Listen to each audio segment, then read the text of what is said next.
Mayong buntag diha mga igsuon ko kay Kristo, and nanasad na ko ipaambit ninyo nga video gikan sa kang Padre Darwin nato yung pagbisita sa Turil Davao.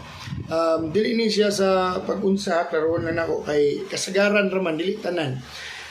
Ingon pa sa video ni Padre Darwin nga atong dasigon ang atong mga kaparian nga muhatag og mas dako nga oras sa pagpakumpisal kay it is a very important sacrament. It is the sacrament of reconciling ourselves back to God. Na ito po yung the highest form actually of exorcism. Walang way makalabaw aning kumpisal nga sa exorcism kay sala mo'y agianan sa demonyo padung nato. So kung maabsolve ang atong mga sala pinaagi sa atong mga kaparian, wala na sila'y agianan ug ang mga yawa matorture o masuwaw sa atong grasya nga naa nato kay we will be on the state of grace.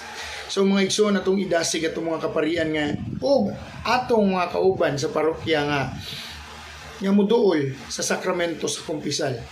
Kay dako gyud kay kausaban sa inyong kinabuhi mga igsoon og naamo sa state of grace. Real talk gyud nga. Dito sa testimony nga mawa gyud ang malas, mawala ang mga demonic oppression nga kanang mabantay ninyo nga kada buwan naman lang ni ani or kada Hunyo or kada September nganong ing-ani man ako ma-experience. That is a sign of demonic oppression mga igsoon. Ang pinakadako nga tambalan na isang sakramento sa kumpisal o ang sakramento sa hilog sad o labaw na sa tanan ang pag attend sa Santos nga misa every Sunday. So tanawan ninyo mga igsoon nga video and God bless. At mo sa inyong pare, mangumpisal. Tuktukan ninyong mga pare. Nga naman, it is efficacious sign of grace. Hibaw mo? Ang authentic and good confession, daghan kaayong nangayo. So kung mga pare, maka-appreciate lang ni Ana, they will give ample time to the confessional box. Among idol nga pare, si Saint John Meriviane, taas yang oras sa kumpisalan. Ya, kumusta man itong confessional box? Gamay ra kinilinya. Nya, wa na'y pari mo lingkod sa confessional box. Tinoo dili. Wala nga dasigo na to itong mga kaparian nga mo lingkod sa confessional box. Nga naman daghan kaninyo ayuhon ni Kristo pinaagi sa sacrament of confession, anointing of the sick, and in the body of Christ. Source of healing. Dahil doon ako, Father, i-healing ko, Father. Isa man itong hilingon. Go to your priest. All priests are healers. Amen?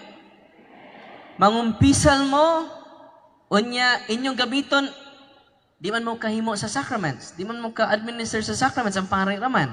Confession, anointing of the sick, and then the body of Christ. Kaya ba muna ng lawas ni Kristo?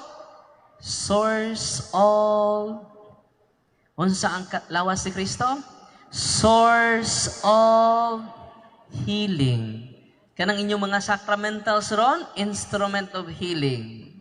Kanang inyong mga tambal, instrument of... But the Eucharist is more than that. Source of healing. This is why I'm proud of what I am. I was born Catholic, and that's what I'll always be.